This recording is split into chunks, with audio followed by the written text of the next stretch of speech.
یا ایھا الذین آمنوا اتقوا اللہ حق تقاتہ ولا تموتن الا وانتم مسلمون۔ صدق اللہ العظیم۔ آج چوتھے پارے کا دوسرا رکوع، اس میں اللہ رب العزت اہل ایمان سے مخاطب ہے، ایمان والوں سے۔ یا ایھا الذین آمنوا اتقوا اللہ حق تقاتہ، اے ایمان والو اللہ سے ڈرو کہ جیسا اس سے ڈرنے کا حق ہے۔ وَلَا تَمُوتُنَّ إِلَّا وَأَنْتُمْ مُسْلِمُونَ، اور تم نہ مرنا مگر اس حال میں کہ تم مسلمان ہو۔ اتقوا اللہ، اللہ سے ڈرنے کا مطلب اور مفہوم یہ ہے کہ اللہ تعالیٰ کی ایسی اطاعت کی جائے کہ جس میں ذرہ برابر بھی نافرمانی نہ ہو، اس طرح اس کی اطاعت کرنے کا حق ہے۔ یعنی اسلام دین اور اس کی اتباع و پیروی یہ محض کوئی ایک رسم دنیا نہیں ہے، بلکہ یہی ہماری ضرورت ہے، اولین ترجیح زندگی کی۔ اپنے زندگی کے معاملات کو اللہ کے فرمان کے تابع کرنا، جس مقصد کے لیے آئے اس کو صحیح طریقے سے ادا کرنا۔ وَلَا تَمُوتُنَّ إِلَّا وَأَنْتُمْ مُسْلِمُونَ، اور تم نہیں مرنا، تم نہ مرنا جب تک کہ تم مسلمان نہ ہو جاؤ۔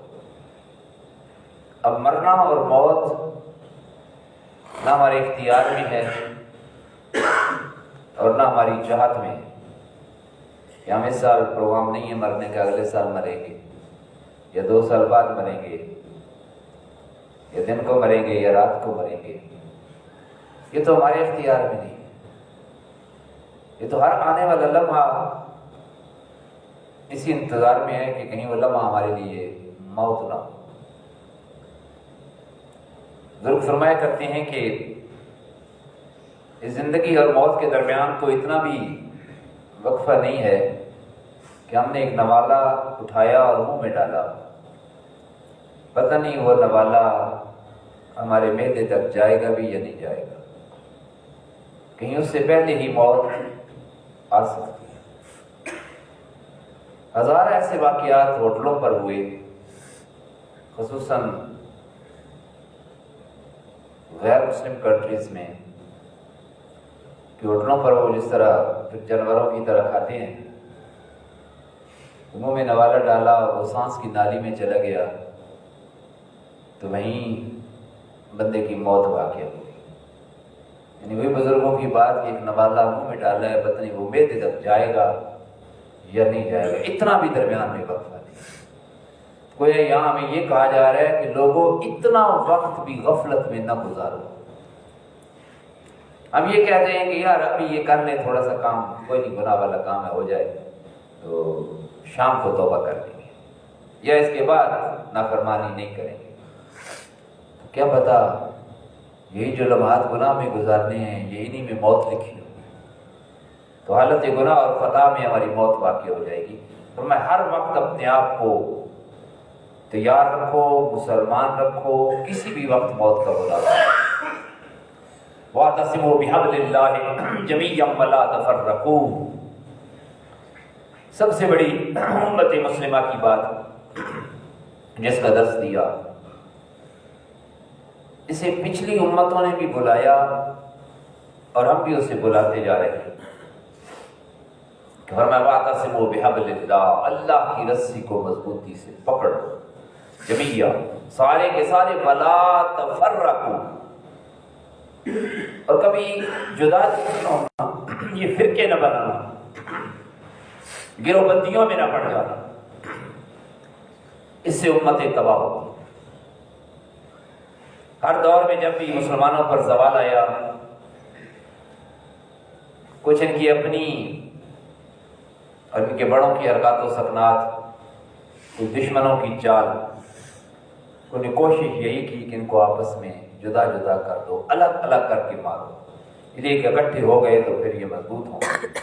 بحبل اللہ، حبل سے مراد حضرت سیدنا علی ابن مسعود اور ابو سعید الخدری رضی اللہ عنہ کہتے ہیں کہ حبل اللہ سے مراد اللہ کا قرآن، یعنی تم قرآن کو مضبوطی سے تھام لو، قرآن مجید کو پکڑ لو اور اس کے مطابق اپنی زندگی گزارو۔ حضور علیہ الصلوۃ والسلام نے خطبہ حجۃ الوداع کے موقع پر یہی ارشاد فرمایا تھا کہ میں تمہارے درمیان دو چیزیں چھوڑے جا رہا ہوں، جب تک انہیں مضبوطی سے پکڑے رہو گے کامیاب رہو گے۔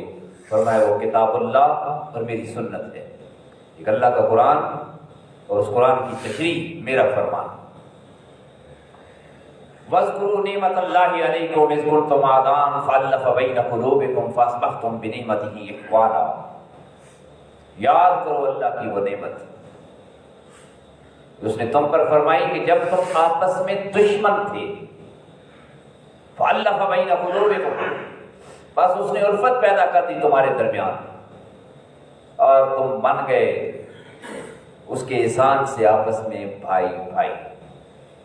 یعنی عرب کا معاشرہ یہ تھا کہ کبھی ایک گھوڑا دوڑانے پر جھگڑا ہوتا، کبھی پانی پلانے پر جھگڑا ہوتا، چھوٹے چھوٹے معاملات پر وہ آپس میں جھگڑتے تو 40 سال تک ان کی لڑائیاں اور جنگیں جاری رہتی، ہزاروں لوگوں کو قتل کر دیتے، آپس میں ایک دوسرے کے دشمن تھے۔ اور جب اسلام آیا تو وہی جو ماضی کے دشمن تھے آپس میں بھائی بھائی بن گئے، سارے ایک جگہ اکٹھے ہو گئے۔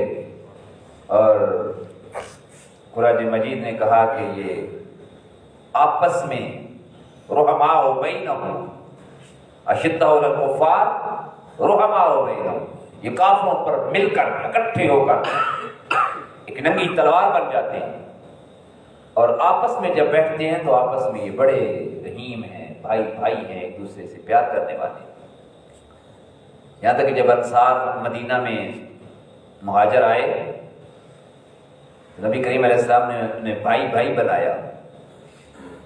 انصار نے جن کے پاس جتنا مال تھا، سامان تھا، سب کو آدھا کیا، آدھا اپنے مہاجر بھائیوں کو دے دیا اور آدھا اپنے پاس رکھ لیا۔ وَكُنْتُمْ عَلَى شَفَا حُفْرَةٍ مِّنَ النَّارِ فَأَنْقَذَكُم مِّنْهَا، اور تم کھڑے تھے دوزخ کے کنارے، آگ کے کنارے پر کھڑے تھے، تو اس نے بچا لیا تمہیں اس آگ میں گرنے سے۔ كَذَلِكَ يُبَيِّنُ اللَّهُ لَكُمْ آيَاتِهِ لَعَلَّكُمْ تَهْتَدُونَ، یوں ہی اللہ تعالیٰ بیان کرتا ہے اپنی آیتیں تاکہ تم ہدایت پر ثابت قدم رہو۔ وَلْتَكُن مِّنكُمْ أُمَّةٌ يَدْعُونَ إِلَى الْخَيْرِ وَيَأْمُرُونَ بِالْمَعْرُوفِ وَيَنْهَوْنَ عَنِ الْمُنكَرِ وَأُولَٰئِكَ هُمُ الْمُفْلِحُونَ۔ تمہارے اندر ضرور ایک جماعت ایسی ہونی چاہیے يَدْعُونَ إِلَى الْخَيْرِ، جو نیکی کی طرف بلائے، وَيَأْمُرُونَ بِالْمَعْرُوفِ، اور برے کاموں سے روکے، حکم دے برے کاموں سے روکنے کا، وَيَنْهَوْنَ عَنِ الْمُنكَرِ، برے کاموں سے روکے، بلائے نیکیوں کی طرف۔ ایک جماعت، ایک گروہ، کچھ لوگ، کچھ افراد ایسے ہونے چاہیے کہ جو لوگوں کو روزانہ کا سبق یاد دلاتے رہیں، انہیں نیکی کی طرف بلاتے رہیں، انہیں گناہوں سے بچنے کی تلقین کرتے رہیں، گناہ اور نیکی الگ الگ کر کے بیان کرتے رہیں۔ ایسی ایک جماعت ہونی چاہیے، گروہ ہونا چاہیے۔ وَأُولَٰئِكَ هُمُ الْمُفْلِحُونَ، اور یہی لوگ کامیاب و کامران ہیں، یہ لوگ ہیں فلاح پانے والے، جن کی زندگی کا مقصد گناہوں سے بچنا اور گناہوں سے بچانا، نیکی کرنا اور نیکی کی دعوت دینا۔ وَلَا تَكُونُوا كَالَّذِينَ تَفَرَّقُوا وَاخْتَلَفُوا مِن بَعْدِ مَا جَاءَهُمُ الْبَيِّنَاتُ، نہ ہو جانا، وَلَا تَكُونُوا، اور تم نہ ہو جانا، كَالَّذِينَ، ان لوگوں کی طرح، تَفَرَّقُوا، جو لوگ فرقوں میں بٹ گئے، فرقوں میں بٹنے والے لوگوں کی طرح نہ ہو جانا، وَاخْتَلَفُوا مِن بَعْدِ مَا جَاءَهُمُ الْبَيِّنَاتُ، اور اختلاف کرنے لگے اس کے بعد کہ جب ان کے پاس کھلی نشانیاں آ چکی۔ قرآن کا واضح پیغام ہدایت سامنے آ گیا اور پھر محض اپنے فرقوں کو پروان چڑھانے کے لیے لگی بیٹھے۔ وَأُولَٰئِكَ لَهُمْ عَذَابٌ عَظِيمٌ، اور ان کے لیے بہت بڑا عذاب ہوگا۔ جو محض فرقہ واریت اور امت کو توڑنے کی بات کرتے ہیں۔ یوم تبیض وجوہ وتسود وجوہ،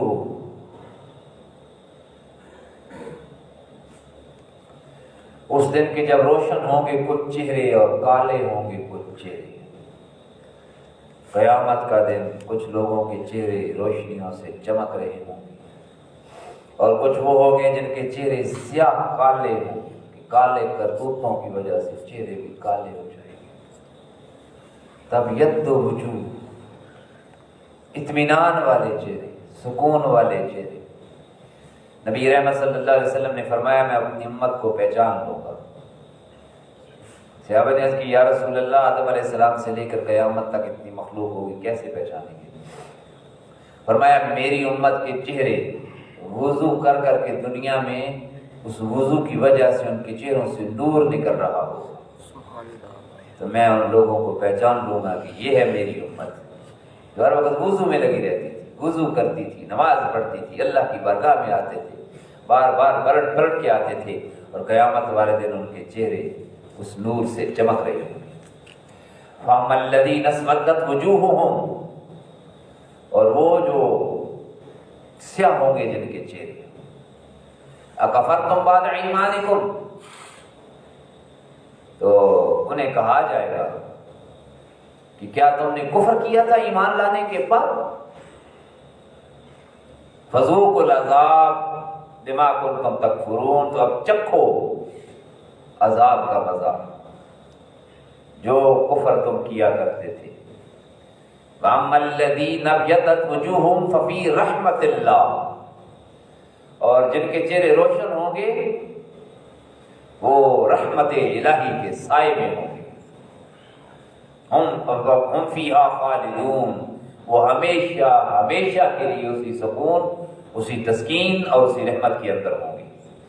تلک آیات اللہ نتلوہا علیک بالحق، یہ اللہ کی آیتیں ہیں جو ہم پڑھ کر سناتے ہیں آپ کو ٹھیک ٹھیک۔ وَمَا اللَّهُ يُرِيدُ ظُلْمًا لِلْعَالَمِينَ، اور اللہ لوگوں پر ظلم کرنے کا ارادہ نہیں رکھتا۔ وَلِلَّهِ مَا فِي السَّمَاوَاتِ وَمَا فِي الْأَرْضِ، اور جو کچھ زمینوں میں ہے جو کچھ آسمانوں میں ہے وہ سارے کا سارا اللہ کا ہے، اسی کے لیے سب کچھ۔ وَإِلَى اللَّهِ تُرْجَعُ الْأُمُورُ، اور سارے کام اللہ ہی کی طرف لوٹائے جائیں گے، سب کو اللہ ہی کی طرف بلایا جائے گا۔ اللہ رب العزت کی بارگاہ میں دعا ہے کہ اللہ کریم اپنے دین متین کو سمجھنے، سیکھنے اور اس پر عمل کرنے کی توفیق عطا فرمائے۔ وآخر دعوانا الحمد للہ رب العالمین۔ ان اللہ وملائکتہ یصلون علی النبی یا ایھا الذین آمنوا صلوا علیہ وسلموا تسلیما۔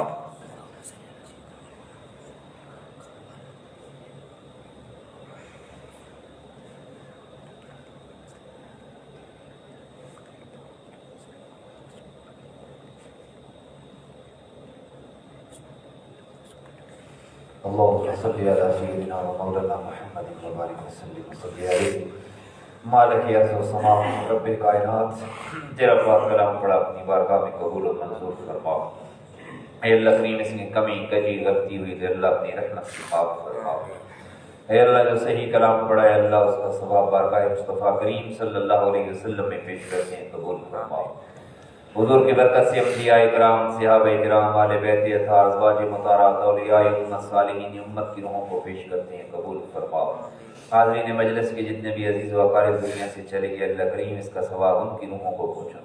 اے اللہ ان کی قبر کی منزلیں آسان فرماؤ، صغیرہ کبیرہ گناہوں کو معاف فرماؤ۔ اے اللہ بیماروں کو شفاء کاملہ عطا فرماؤ، مشکلات میں گھرے لوگوں کی مشکلات آسان فرماؤ۔ اے اللہ پریشان حال لوگوں کی پریشانیاں دور فرماؤ۔ اے اللہ ہمارے دلوں کو نور ایمان سے منور فرماؤ، غیرت ایمانی عطا فرماؤ۔ اے اللہ اسلام کی محبت اور جذبہ نصیب فرماؤ، آپس میں اتحاد اتفاق عطا فرماؤ، مل جل کر رہنے کی توفیق عطا فرماؤ۔ اللهم ربنا تقبل منا انك انت السميع العليم وتب علينا انك انت التواب الرحيم وصلى الله تعالى على رسول خير خلقه محمد وآله وآل بيته وأصحابه أجمعين برحمته.